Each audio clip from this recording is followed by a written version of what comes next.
What's up, guys? Welcome to another week recap where we just go through what happened throughout the week and we talk about it, and I give my insight and my deep knowledge of what's going on in the world due to the fact that I use about 40 different sources every single morning to figure out the 1 minute news for you guys. That's what I do for you guys almost every day. I need a life and I'm worried about myself. But this is the week recap. Just a little bonus episode. I got a decent question in. Most of the questions I got were absolutely ridiculous. Like one coming in hot, you need to show some more leg. And I'm thinking about doing that more. I need to show more skin. I need to be like one of these conservative female pundits where they're just showing their cleavage and all of a sudden they have 1 million followers. Like they have, like, I just... I don't want to go too hard into that, but I get so annoyed and sometimes I'm just like putting all this work into it. I'm just like, I just need to show my cleavage. What am I doing? And then I can get 10,000 followers like that. It'd be so easy. So, and guys, most guys just get suckered right into it. They're just like, well, she's nice to look at, so I'm going to watch it. Sorry, I got a creepy. So this week was interesting. We had the Vatican. We had the Pope official account liking a Brazilian model picture. There was probably like some 13-year-old just like looking at it like, oh, nice. Or I don't know what they're going to say who's actually using that account. I'm sure the Pope, who's like 1,000 years old, isn't actually on Instagram liking photos of people. It's definitely some intern or something. Probably some young person's like, I'll run your social media account. I'll check it out. I'll be the social media guy. I went to school to learn how to like photos and upload photos. Like, is social media manager of a company really a job? Because it takes about 5 seconds to learn how to run ads, how to like a photo, how to upload a photo, how to make creative content. How is that even something to go to school for? It blows my mind. Newsom is locking down already. And again, the whole Newsom thing. Are you serious? You go online, you remember that time where all governors were doing like a daily show where they would talk about COVID and they wanted to act important, and then they would go on and just to calm people down, which I'll get more into that later about the whole Cuomo thing. It drives me nuts.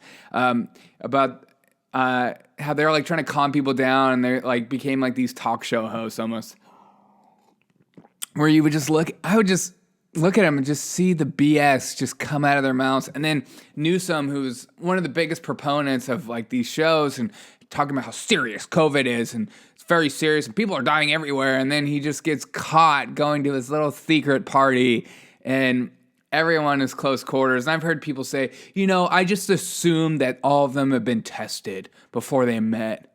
Really? You really think that they tested everyone before they went to the party? Which could be true. And that only further makes me angrier, because it just shows again how the rich people have like this elite class of like, you need to be locked down, but I have the ability to get tested all the time, so I can do whatever I want. And so it's like the Trump card, that just makes me so angry. Like, I need to be tested every 5 seconds, and then I can do whatever I want. I can walk around without a mask on. I can go to dinner parties without a mask and not be berated online. Why people even stick up for people like Newsom is beyond me, and I don't understand. I can't listen to an argument for something like that and see it as like anything logical. And I know logical is like a very white privilege statement. Like, that's white thought. Remember like that thing that came out in the African American Museum where it was like using logic is white. like if it makes What world are we in right now? We're creating this. We're allowing culture to create this reality that's based on false truths that can be manipulated and bent so that they can say whatever they want and do whatever they want. And then you just have to bow to it because what they say is just so elegant. I think the average person like myself will look at it and go, that's the stupidest statement I've ever seen in my life. But there's people that I know. There's people I know that get paid like way too much money that are professors at school that I've gotten in arguments with, and I'm thinking, do you even hear what you're saying right now? You're agreeing to this absolute preposterous idea with zero weight, zero foundational strength, and you just agree to it because you want to look like, I don't know, you want to look like you're above the trend. You want to look like you're a part of the thing. I don't know. It just drives me insane. We saw the canvasser switching and being called this, and then we heard about the Kraken all week, and like, how does Trump even have any weight? And we're still trying to figure out if he does, or there are claims, but is there enough claims to get the election overturned? I don't think so. And we have we have vaccines now. We have 2 vaccines. One is going to be rolled out in December. So does that mean we don't have to wear masks anymore for, something that there's a 99% rate that you won't die? That's just crazy. We have all these things being put in place in order for us to live in a free society, but yet people still are okay with lockdowns. And it's not being changed. I think then we saw the SpaceX launch. That was awesome. Did you watch it? I watched it live because I'm that kind of a nerd, and I saw one of my friends post it online. I was like, oh yeah, I forgot about that. And I'm into that. Then we saw the Trump supporters marching, and Antifa and Black Lives Matter coming out to just start a fight and fight with people, and then the media pretending like it never happened. And then the media continue to talk about how, those people are white supremacists, which no, they're not. I mean, I've had some of my liberal friends even say that. Then I've had liberal friends online talk about how, why aren't Trump supporters, why do they not believe in science? Which is the dumbest statement. First of all, it's a generalization, and it's also, they do. They just have a different view on science, or just come to a different conclusion, and that's what science is. There's different facts, and through your bias or just your selective sources, you can come to a conclusion that's different than another conclusion. And I see it all the time with articles being written that they'll use specific sources in order to prove their point, like vegans and vegetarians, they'll use specific sources in order to prove their point, just like the same with people that only eat meat, that ketogenic people, they use specific sources only to prove their point. And so that is how science, so much of science, and that's why it's important to allow all the views to come together and duke it out, because then you can, as the consumer, you as the viewer can figure out what you want to believe based on the evidence that is put before you. And it's important to have as much evidence and much articles, much different ideas as possible in order for you to come to a conclusion.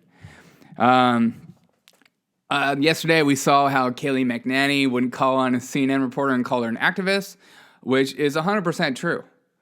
If anybody, like, I've watched some of the White House press conferences, I don't know if you have, but you see the way they treat her and the way they just yell at her as she walks out. Like, they want to have their moments. They're all activists. They don't care about the facts. They just want to have that moment where, Donald Trump is a jerk, so therefore blah, blah, blah. Why aren't you doing this? Why aren't you doing that?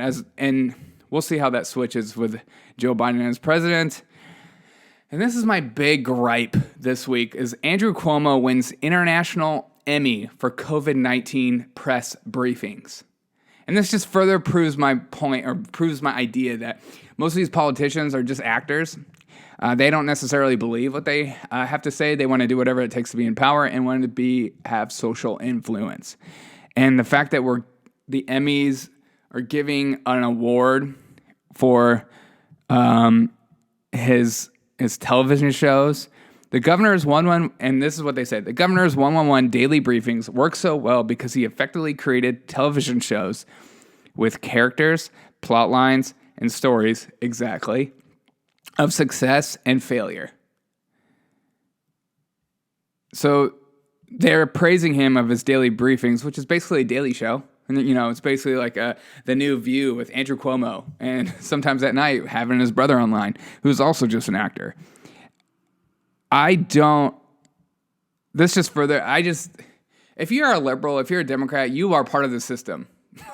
You are the biggest companies, the media, and the power you control. So you are the system. You are no longer punk. You are mainstream. You are not even cool anymore. The fact that you're getting an Emmy, and then everyone has been commenting about how, well, what about the deaths of senior citizens? How he gets away with that is not beyond me, because it's the media. And just further, information is power, and how you use it is very powerful. So the way they're handling his mishandlement of COVID, acting like it's not a big deal, or, we messed up, but it's okay, and you need to get over it, while other governors are just berated online constantly, and it's always like, red states' COVID cases are rising, and it's always the same crap online. Okay, that's just my big gripe for this week. I think media companies are dying. I think news media companies are dying. And I also think that if Joe Biden is presented, which it seems like is going to happen, to be the president, then they will die completely. Because so many media companies are built on Donald Trump being bad, like MSNBC and CNN. They're just built on that now they'll have to actually produce something. And just saying Joe Biden's doing a good job every day, or like having a news story of, Joe Biden feeds his German shepherds blue buffalo dog food. He prefers this. Like, people aren't going to tune into that because they see the crap. They see the BS. They can feel it, and it doesn't sit well with them. And I think you can live this lie that Donald Trump is like evil and does nothing but terrible stuff only for so long before you start to realize, wait a minute, that was actually a good idea. Why? And that's why I think you saw the switch, and you saw House seats being flipped. You saw so many people coming out to vote for Donald Trump. And I think that if Joe Biden is the elector, if Joe Biden is the president, that the media companies will just falter, because they'll finally see how Joe Biden will just not take questions, berate them. Like Cuomo was all over that guy.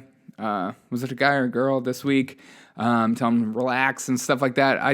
I think it's just they're going to falter, and independent news media sources are just going to continue to grow, because people, even for me, I started the 1 Minute News because the media is full of crap, and they just write these stories. They want you to get these clicks. They want you to have this moment where you go, yeah, get up, that's right, instead of just telling you the facts. And it goes on both sides. There's not like one perfect source. And so I think media companies will falter because they won't have Donald Trump. I think you'll see, even in January, they'll still talk about Trump. They'll talk about his family because his family is interesting. And all of a sudden, it'll just falter. So it'll no longer be this reality show, and they'll be forced to come up with something. And then I think people will get tired of just hearing how great Joe Biden is all the time, because we're kind of used to receiving bad news through the media, so people will look for that. That's what I think will happen. So my big question this week I got from a viewer was about election recounts, and I think there's the person that asked me this question was really young, and I think I'm going to read through.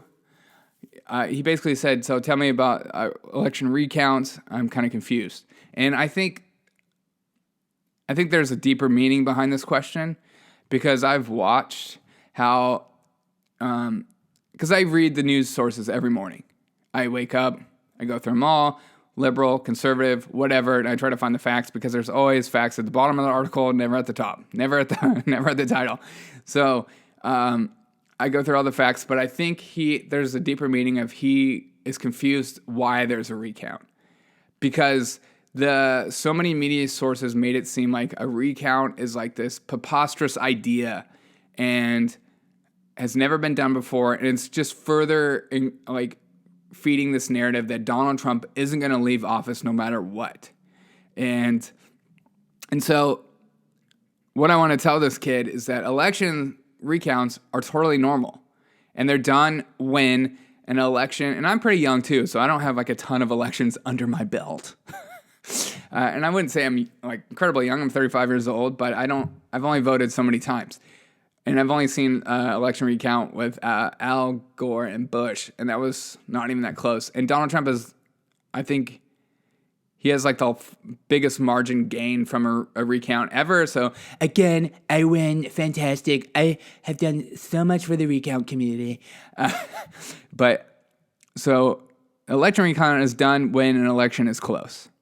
And it's very typical and very usual, and especially when an election is as close as it is in this election cycle. So, and it's done by either hand count or through a machine. And what we know is through machines and hand count, there's always a margin of error, and you want to make that margin as small as possible. That's why they've done recounts, and they keep finding ballots, or they or the ballot or the number changes, because there's always a margin of error, and you want to have, so if like Joe Biden's up by like 200,000 votes in one state, you're not going to do an election recount. That would just be stupid.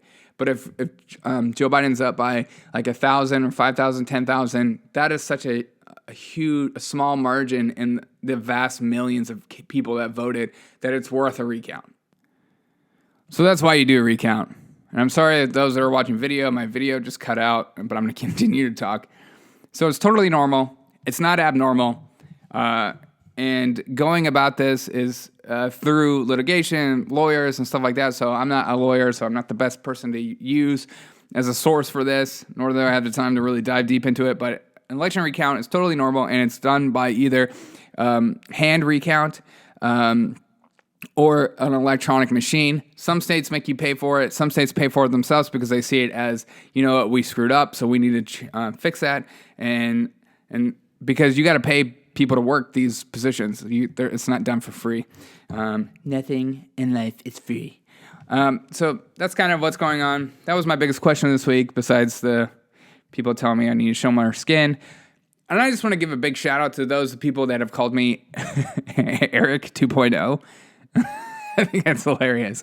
So I've started to get more goofy on the news, and I hope you guys don't mind that, and also don't care if you do. But the news is just kind of breaking me, and I'm just tired of the BS through it. And I'm a serious person, but I like to joke. So I think you're getting more of my personality, and I hope you guys are enjoying it. I hope you guys feel comfortable enough to share the 1 Minute News with all your friends and family so we can grow this platform. We can make it a huge thing. And I appreciate every single one of you guys. I hope you guys have a fantastic weekend. And as always, I'll see you tomorrow morning, bright and early, for another edition of the 1 Minute News.